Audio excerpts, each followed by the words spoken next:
हतो वा प्राप्स्यसि स्वर्गं जित्वा वा भुक्ष्यसे महीम् तस्मादुत्तिष्ठति कौन्तेय युद्धाय कृतनिश्चयः। हे कुंतीपुत्र, जदि तुमे युद्ध क्षेत्र में मृत्युवरण कर ताहले स्वर्ग लाभ कर, किंबा जदि तुमे विजय हासिल कर ताहले भौतिक साम्राज्य लाभ कर। तेणु उठ एवं युद्ध करने निमित्त कृतनिश्चय हो। जदि अर्जुन सन्देह जे से युद्ध में विजय हासिल करेंगे कि नहीं, तथापि तांको युद्ध करने को हेब, कहीं से जदि युद्ध में मृत्युवरण करती ताहले भी से स्वर्ग राज्य लाभ करेंगे। हरि ओम।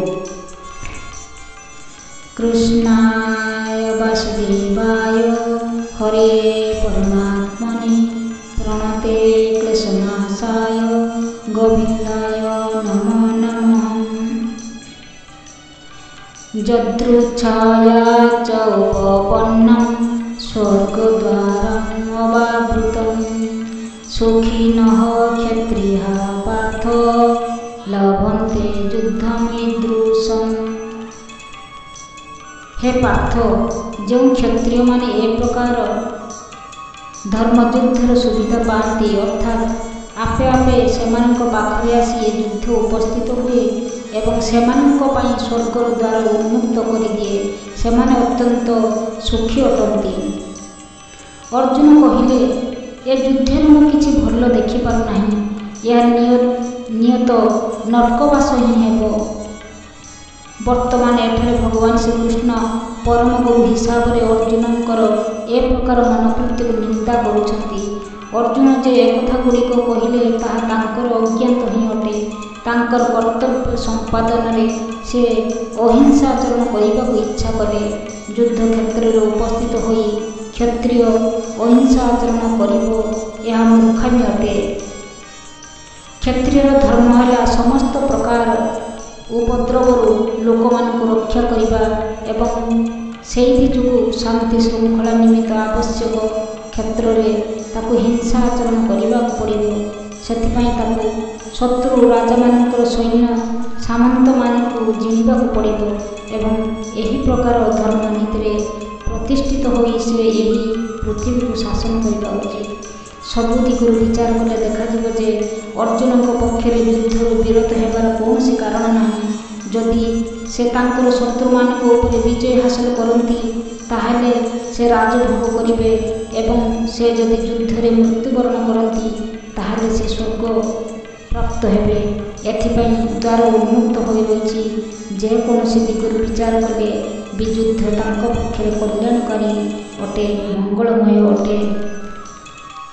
अथ चेत्त्वम् इमं धर्मं संग्रामं न करिष्यसि ततः स्वधर्मं कीर्तिं च हित्वा पापम् अवाप्स्यसि।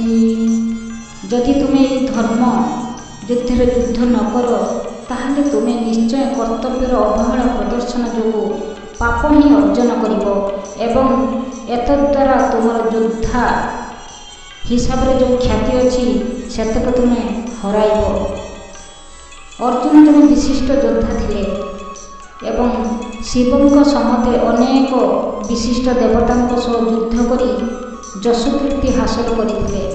एक शिकारी पोशाक धारण करी श्री शिवजी को युद्ध में परास्त करने पर अर्जुन भगवान को संतुष्ट कले एवं उपहार सदृश पाशुपत नामक एक दिव्य अस्त्र लाभ कले।